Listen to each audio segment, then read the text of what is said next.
Everybody remembers The Truman Show, right? It was the first Jim Carrey movie that actually was more depressing than it was funny. When I was a kid, I had this preconception that when I watched The Truman Show, I thought to myself, no one will want to watch this because if the show is going on 24/7, broadcasting this man's life, who is going to want to watch during the vulnerable moments, like when he's in the shower, when he's pooping, when he's on the toilet, when he's clipping his toenails? Who is going to watch that? No one would want to watch that. And apparently, I was wrong. From 1998 to 2002, there was a reality TV show in Japan that did something extremely similar. I've done a lot of cramming for this video, so if any of this is wrong, let me know. I am going to link my sources, but there's a lot to unpack here, and I don't speak Japanese. Which brings me to my second pre-apology. I'm sorry if I butcher any of these names. There was a show in Japan, which was a reality TV show called Susanoo Denpa Shonen. It pretty much was a cross between Survivor and Black Mirror because they had these contestants, they put them in survivalist situations and then mixed it with these bizarre circumstances. For example, this one person was put on a deserted island and they were told that they had to build a raft and float back to Tokyo. Or there was this instance of this person who had to hitchhike across Africa all the way to Sweden, I think. That's absolutely insane and sounds borderline impossible to me, but maybe I'm just what I like to call intensely American.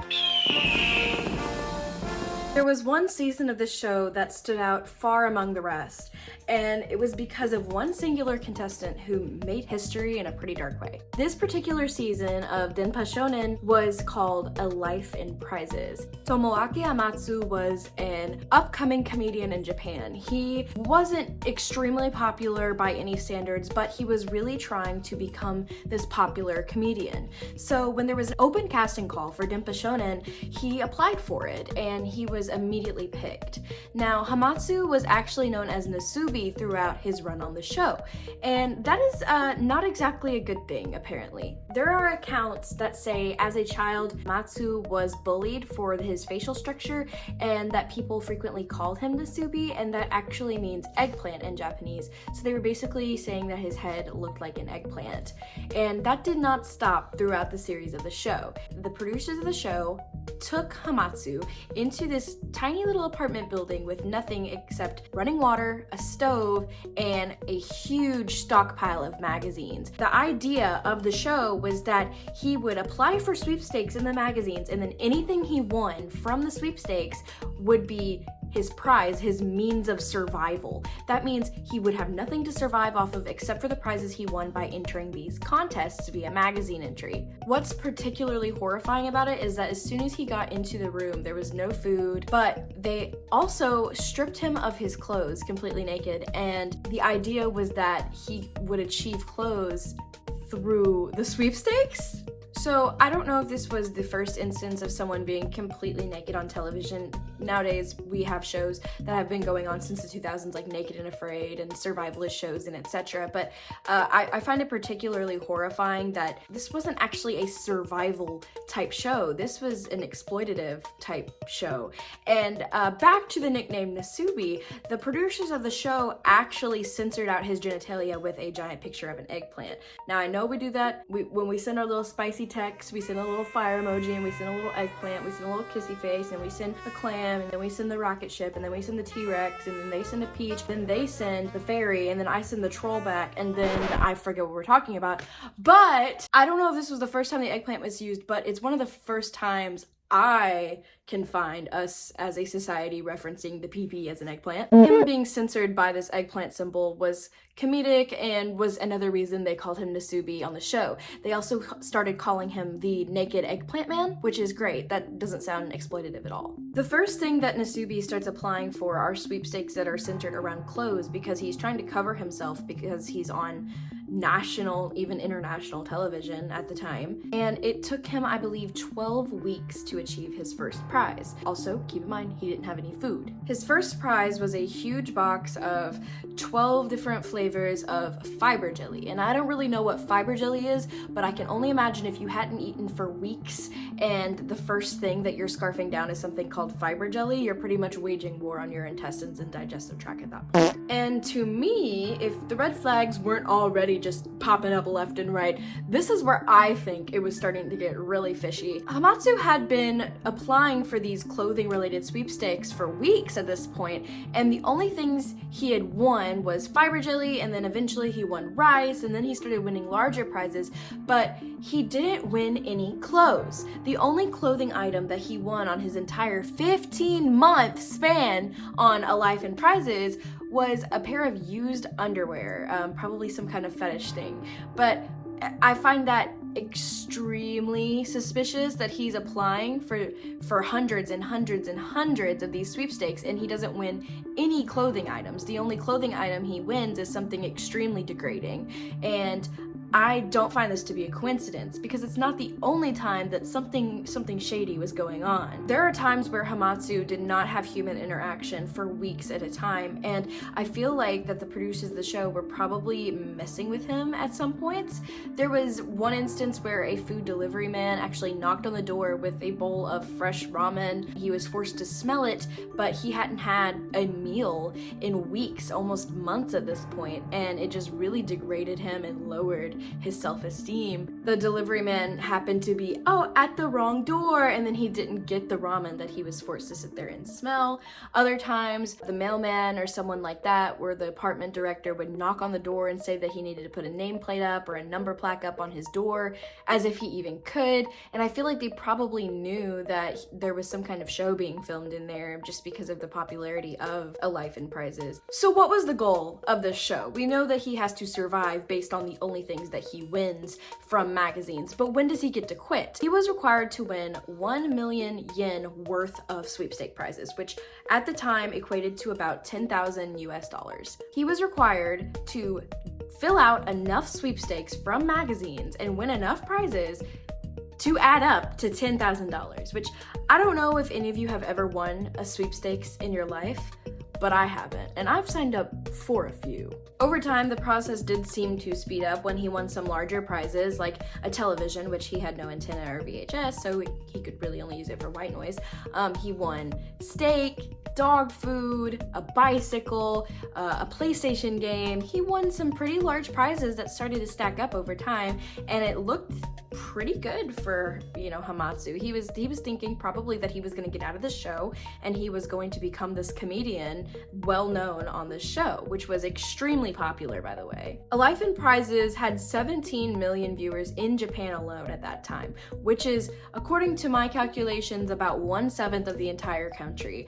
1 in 7 of all the people in Japan were watching this show, watching this man survive completely naked, receiving these packages and just fill out magazines. It was this phenomena that was very interesting and it hadn't really been done before. So all these people were tuning in regularly, almost eagerly waiting for his mental state to decline, which is extremely insane to me. There have been interviews and different accounts that I have read that said that Hamatsu's mental state did seriously decline during his time on A Life in Prizes, but the show didn't shy away from using his mental decline as some kind of exploitative numbers game. Like, they full on were playing into it. At this point, he had spent about 6 months in complete isolation, and he had began talking to a stuffed animal. It was a very castaway situation, if you know what I mean. He would also receive packages and jump around naked, excited, singing, dancing, with this elation that he's going to get out of this situation, and it made him look absolutely crazy on television. It made him look insane. So every once in a while, the producers of the show would have a doctor come in to examine Hamatsu and see if he was, starving, malnourished, dying. I guess they really didn't want that to happen. But they would have this doctor come in and he would be so excited for human interaction that the man would knock on the door, and the producers of the show and the editors of the show would plaster these big corny words over the top of the scene, almost like a freeze frame, and it would say, "A man in a white coat appears," almost profiting off of the idea that he was not in his right mental state and he was not in a good way. Like, what? He would be having moments where he would have mental breakdowns and be on the verge of tears, and they would edit laugh tracks and funny animations over it just to make it seem more appealing to viewers and signal to them that his pain was something that they were supposed to be entertained by. It was conditioning these viewers to find his misery funny because they would implement these laugh tracks and these animations over segments of him on the verge of tears. It's the most bizarre thing I've ever seen in my life. It almost gives me this like dark web snuff film kind of vibe. It's very freaky to watch clips of it. So Melody, you ask, why didn't he just quit? If it was so bad and so awful, why didn't he just quit? Well, a couple of reasons. Number one, he was not well mentally. I'm gonna go out on a limb and say he probably was not doing good after, 6, 8, 10 months with no human interaction. He actually began to lose some concept of time and object permanence, and it was very mentally toiling on this guy. Like, duh. But because the show became so popular, there's actually a very sinister secondary reason that Hamatsu could not leave the apartment, and that was because the show had become so popular that it's speculated that people found out which apartment he was staying in, and in order for the show to continue, the producers actually had to move him to a secondary and even a third location. They told him it was for better luck after hitting a dry spell of not winning these magazine prizes, but in reality, it was probably just so people didn't know where his location was. They moved him like 5 hours away to Korea at one point. Now, Hamatsu did not speak Korean, so there would have been no way for him to leave. He would have had to leave his apartment completely naked, completely exploited, and find a way home from Korea back to Japan. It's just not feasible for someone who doesn't speak Korean and doesn't know how to navigate in Korea. Hamatsu was filling out over 200 applications for sweepstakes and magazine prizes a day, and it took him 6 months to get halfway to his goal, which is absolutely insane. It was at these secondary locations where the show Life in Prizes transitioned from a broadcasted television show to a full-on live stream. This man was live streamed in his most vulnerable moments, even going to the restroom, sleeping. People could log in at any given point of the day and just watch him fill out these magazines completely naked, like he was one of the otters at the San Diego Zoo that you can just like tap onto and be like, oh, look at the little otters. They would just watch him live suffering in this little isolation chamber. Producers and editors started working 24/7 to censor his genitals. They actually used a joystick to control a purple dot that would move with Hamatsu so that it wouldn't violate nudity terms and conditions on the live stream. But people were working 24/7 just so that this man could be live streamed at his most vulnerable points. It's absolutely crazy. After spending 15 months in isolation, he finally had won enough magazine prizes to achieve the $10,000-ish and escape his fate of being trapped in this dismal apartment building. But that is not the end of the story. Producers waited until the middle of the night to tell him because, of course, they didn't tell him when he got his final bag of rice that sent him over the threshold. No. They waited till he went to sleep. So they would barge in on him while he was asleep. They surprised him with confetti and silly string, and they're like, congratulations, you've won. And they give him clothes and they take him to a theme park. But after 15 months of spending time alone in complete and total human isolation, no contact with the outside world, no contact with loved ones, he found going to a theme park very unbearable. It looks like he's having a great time in the videos, but I have found accounts where it just isn't a good time for Hamatsu, and I refuse to call him Nasubi. That just seems... he's already been through enough.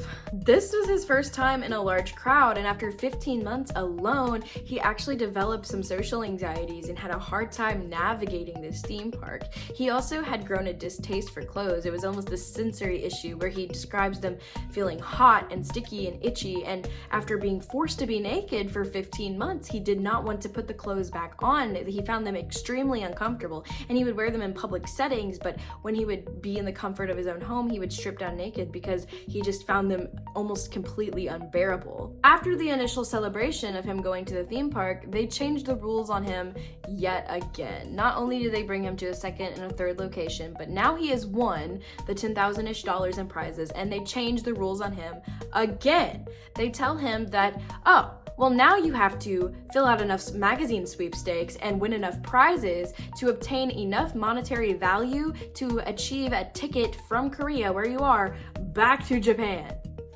Ah! So he strips down naked and he's like, all right, bet, I'll do it. So he's filling out all these applications, trying to get home, and it only takes him about 2 months to get a plane ticket when the producers are like, not good enough. That didn't take you long enough. Our viewers want to watch you suffer way longer than that. You actually have to get a first class ticket home now. Sorry, we're changing the rules a third time.